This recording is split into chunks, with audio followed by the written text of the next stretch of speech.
आइए, एक बहुत अच्छा रोचक प्रसंग है जो भगवान के भक्तों के ऊपर भगवान की महिमा का भगवान खुद वर्णन करते हैं और भगवान स्वयं श्री रामचंद्र क्या कह रहे हैं। राघव जी, सुनो सखा निज कहो सुभाऊ, जान भूषंड शंभु गिर जाऊ। भगवान स्वयं अपने स्वभाव का वर्णन करते हुए बता रहे हैं, अरे सखा, मेरे स्वभाव को गिरजापति भगवान भोलेनाथ जानते हैं कि मेरा कैसा स्वभाव है। और जो नर होए चराचर द्रोही, आवे सभय शरण तक मोही।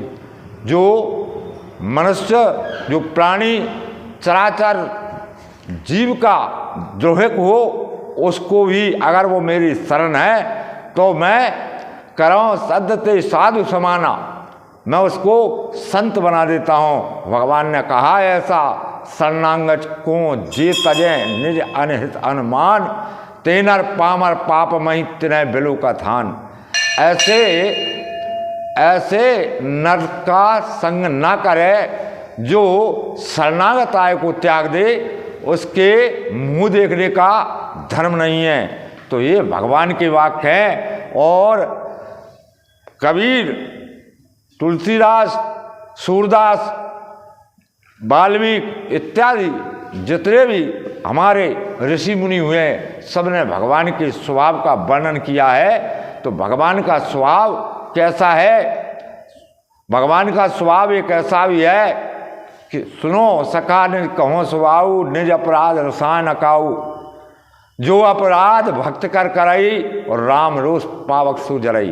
भगवान के अपराध करने पर भगवान उसको क्षमा कर देते हैं, परंतु भगवान के भक्त का जो अपराधी होता है उसको वे अपराध को क्षमा नहीं करते, बल्कि उसे दंड दे देते हैं। तो ऐसा बताया है कि कबीरा हरि के नाम में बात चलावे, और सुख संपत्ति की का चली फिर नरकऊ नाही ठोर।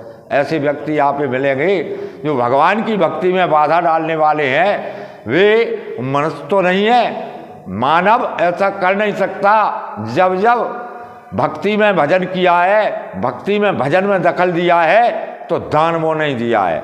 और जो भगवान की भक्ति की कर रहा हो, जो भगवान का भजन करता हो, जो भगवान की पूजन कर रहा हो, उसके यहाँ जाकर किसी ने अगर कुछ भी अपना उपद्रव किया, तो ये सब दानवों का काम है, वो मानव नहीं है। उसको समझे आप दानव है। तो भगवान से प्रार्थना करने पर भगवान ने विश्वामित्र के साथ जाकर के और यज्ञ को सफल बनवाया।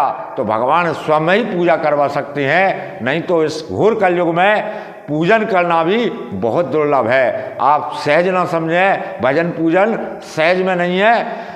यहाँ अन्य युगों में भी राक्षसों ने उपद्रव किए थे, तब तो ये कलयुग है। कलयुग में तो एक राम नाम सार है। इसी के साथ में आप सभी के लिए बहुत बहुत